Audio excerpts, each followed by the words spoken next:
بسم اللہ الرحمن الرحیم اللہم صلی علی محمد عبدک و رسولک و صلی علی المؤمنین والمؤمنات والمسلمین والمسلمات الاحیاء منہم والاموات۔ ویلاگ سے پہلے ایک بات جو ضروری ہے وہ سمجھ لیں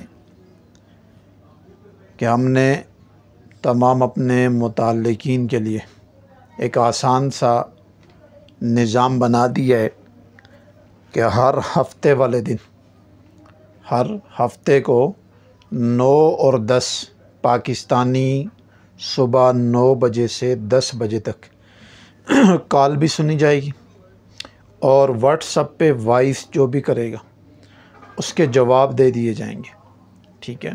تو اس لیے باقی لوگوں کا بھی خیال کرتے ہوئے آپ مختصر سا اپنا مسئلہ بطور وائس واٹس ایپ پہ چھوڑ دیں، اور پھر آپ کو اس کا جواب دے دیا جائے گا۔ اور کال بھی اگر کریں تو پھر واٹس ایپ پہ کال بھی کر سکتے ہیں۔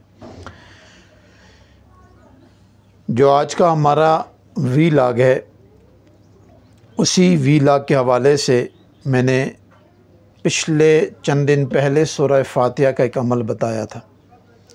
اسی سورہ فاتحہ کی ایک آیت ہے جو پوری سورہ فاتحہ کا مغز ہے اور خلاصہ ہے، وہ ہے ایاک نعبد و ایاک نستعین۔ اس آیت کا بہترین نظام ہے، جو لوگ پڑھتے ہیں ان کو اس کے اسرار، اس کی طاقت اور اس کے کمالات ملتے ہیں۔ اچھا، یہ آیت بطور استخارے کے طور پہ بھی استعمال ہوتی ہے، مجرب طریقے۔ دیکھیں، 3 چیزیں ہوتی ہیں، 2 چیزیں ہوتی ہیں، ایک ہے استشارہ اور ایک ہے استخارہ۔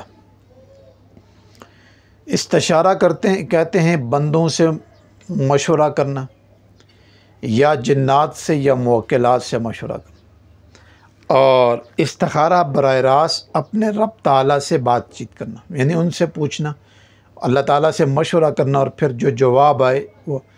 جو استشارہ ہے اس میں اونچ نیچ ہو جاتی ہے، کیونکہ وہ مخلوق کے ساتھ بات چیت ہو رہی ہوتی ہے، تو علم میں اونچ نیچ ہوتی رہتی ہے۔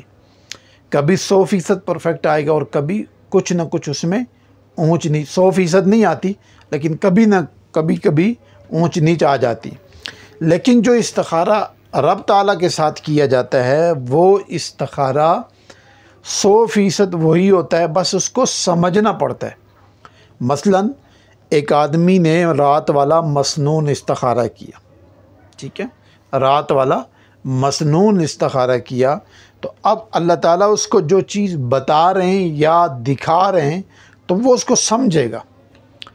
اگر اس کا علم اور اس کی مہارت اتنی ہے کہ وہ اس چیز کو سمجھ گیا، یا اس نے جو چیز سن لی اسی کے مطابق اس نے سارا کچھ وہ نظام بنا لیا، تو پھر وہ 100% کامیاب ہو جاتا۔ یہ بعض لوگ جو کہتے ہیں نا استخارہ کرنے کے بعد بھی ناکامی ہے، تو یہ ناکامی نہیں ہوتی۔ یہ استخارے میں جو اشارات دیے جاتے ہیں، جو چیز بتائی جاتی ہے، ان کے سمجھنے میں مسئلہ ہوتا ہے، کیونکہ انسان کو سمجھایا کچھ اور جا رہا ہوتا ہے، تو انسان چل کسی اور طرف رہا ہوتا ہے۔ یعنی انسان کو بتایا جا رہا ہوتا ہے کہ یہ ناکامی ہے، اس میں خلل ہے، اس میں پریشانی ہے، اس میں نقصان ہے۔ بعض چیزیں تو بہت وضاحت سے، بہت واضح طور پہ ہو جاتی ہیں نا، وہ الگ چیز ہے۔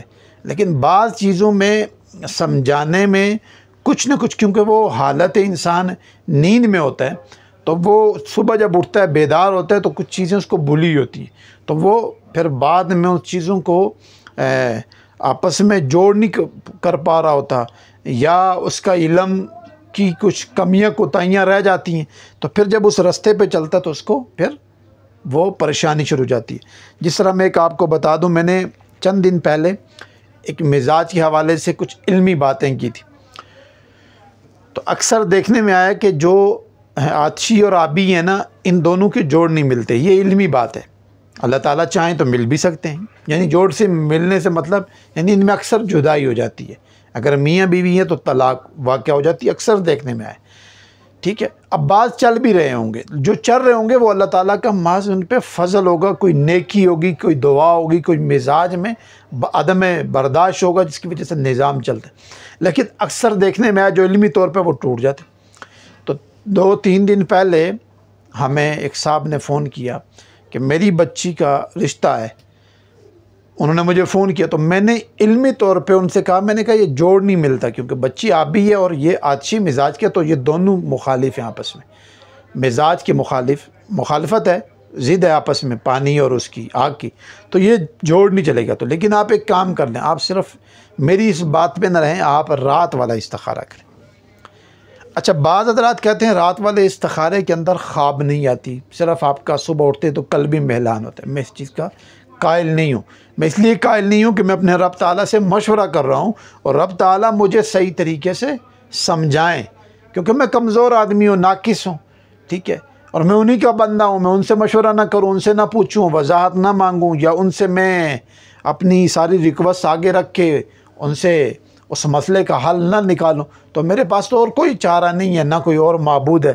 تو میرا یہ اپنا مزاج ہے، یا اپنا میرا ایک گمان ہے، یا اپنے رب پہ ایمان ہے، یعنی یہ میری اپنی ایک ترتیب ہے، کیونکہ میں اپنے چیز میں یہ دعا میں اکثر بات کرتے ہیں، اللہ تعالیٰ میں ناقص ہوں، کمزور ہوں، آپ مجھے وضاحت کے ساتھ کوئی ایسی چیز بتا دیں تاکہ میرا قلب مطمئن 100% ہو جائے، ٹھیک ہے، اور پھر میں جا کے کہوں کہ ہاں یہ چیز ٹھیک ہے۔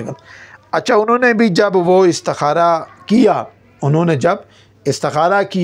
تو انہوں نے خواب کیا دیکھا؟ دیکھیں، انہوں نے خواب یہ دیکھا کہ بچی نے سفید لباس پہنا۔ اچھا، وہی بچی جب سفید لباس پہن کے سفر کر رہی ہے تو پانی کے اندر، یعنی بہت خوبصورت پانی ہوتا ہے، اچھا وہ چلتی ہے تو اچانک پانی سے کچھ کیچڑ اٹھ کے اس کے بدن پہ لگتا ہے، اور یہ جو سفید لباس ہے یہ گندا ہو جاتا ہے۔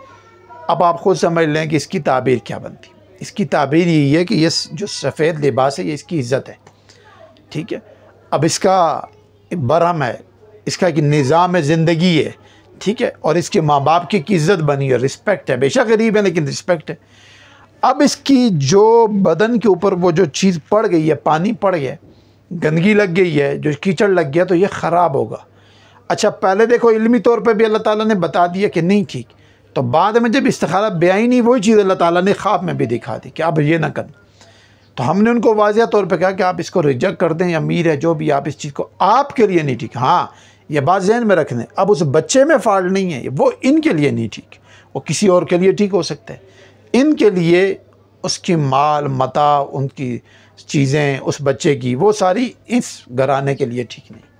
یہ ایک علمی کام ہوتا ہے، اس کو بڑا سمجھ کے کرنا چاہیے۔ تو آج کا جو ہمارا ویلاگ ہے وہ ہے استخارے کے حوالے سے، یعنی اچھا یہ مجرب طریقہ ہے، یہ کوئی حدیث سے ثابت نہیں ہے، ٹھیک ہے، یا یہ کسی ایسا عمل نہیں ہے کہ جس کو آپ مسنون میں ڈالیں گے۔ بعض لوگ دلیلیں مانگنا چاہیے، کیونکہ یہ مجرب ہے، یعنی بزرگوں کے تجربات ہیں، اور اس میں اللہ تعالیٰ نے تاثیر بھی رکھی اور نفع بھی ہوا ہے، بہت سارے لوگوں کو کروایا ہے اللہ تعالیٰ نے، جو کچھ ہوا ہے اسی طریقے سے بعد میں اس کے ساتھ بھی ہوا ہے، ٹھیک ہے۔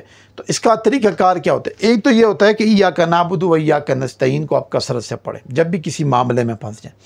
دوسرے نمبر پہ آپ 2 رکعت نماز نفل توبہ کی، حاجت کی اور استخارے کی نیت کر کے، نیتیں بہت ساری کر لیں، نفل نماز میں بندہ بہت ساری نیتیں کر سکتا ہے، تو نیت کر کے تو آپ تنہائی کے اندر 2 رکعت نماز نفل پڑھنا شروع کریں، اور اپنے جو مقصد ہوگا، مثال کے طور پر مقصد یہ ہے کہ اللہ میں یہ کام کرنا چاہتا ہوں، میرے لیے یہ کام ٹھیک ہے یا نہیں ٹھیک، تو اس کام کو میں کس طرف لگاؤں، مجھے اس سے نفع ہوگا یا نقصان ہوگا۔ تو اس کا جو مجرب طریقہ ہے، جو بزرگوں کا ہے، اور جو ہم نے پریکٹیکل اس کا کیا ہے، تجربے کروائے بھی ہیں، تو اس سے جو فائدہ ہوا ہے، جو اس چیز کا، یعنی ایک چیز کو منع کر دیا گیا تو اس بندے کو روکا تو وہ پھر نقصان سے بچ گیا، کسی کا ہوا ہے کہ اس کا کام کو کرنا چاہیے تو وہ کیا تو ہو گیا۔ اس کا طریقہ کار یہ ہے کہ 2 نفل پڑھیں۔ اچھا، جب آپ نے ایاک نعبد و ایاک نستعین یعنی سورہ فاتحہ شروع کرنی ہے، تو اس لفظ پہ جب پہنچے تو پھر اس کا تکرار کریں اور اپنے بدن کو ڈھیلا چھوڑ دیں۔ آپ تکرار کرتے رہیں اور اپنی پوری توجہ اپنے رب کے ساتھ جوڑیے گا، درمیان میں کوئی واسطہ نہیں رکھنا، کسی موکل، جن، پیر، فقیر، کسی کا نہیں، براہ راست اپنے رب، آپ اپنے رب کے حضور کھڑے، اور یہ تصور آپ نے کرنا ہے کہ میں بیت اللہ کے سامنے، یا پھر اپنے آپ کو روحانی طور پہ اوپر لے جائیں، ٹھیک ہے، کہ میں عرش معلیٰ کے نیچے کھڑا ہوں اور براہ راست اپنی فریاد اپنے رب کو سنا رہا ہوں، اور اپنے مسئلے کو ذہن میں رکھ کے بار بار پڑھیں ایاک نعبد و ایاک نعبد و ایاک، اور توجہ کرتے رہیں۔ آپ کا اچانک وجود گم جائے گا، یعنی آپ کا وجود، آپ نے بس اپنے آپ کو ڈھیلا رکھنا ہے۔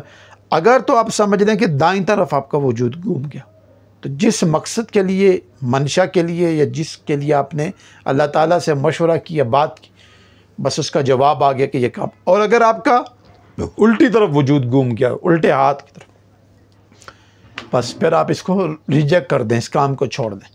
اب آپ کا جب یہ معاملہ ہو گیا تو پھر آپ نے آگے سورہ فاتحہ پوری کرنی ہے، مختصر سی صورت میں لائیں، رکوع سجود کر کے دوسری رکعت میں بھی اس طرح کریں۔ دوسری رکعت میں آپ کو تکرار کرنے کی ضرورت نہیں ہے، سمپل، کیونکہ پہلی رکعت میں آپ کو جواب مل گیا۔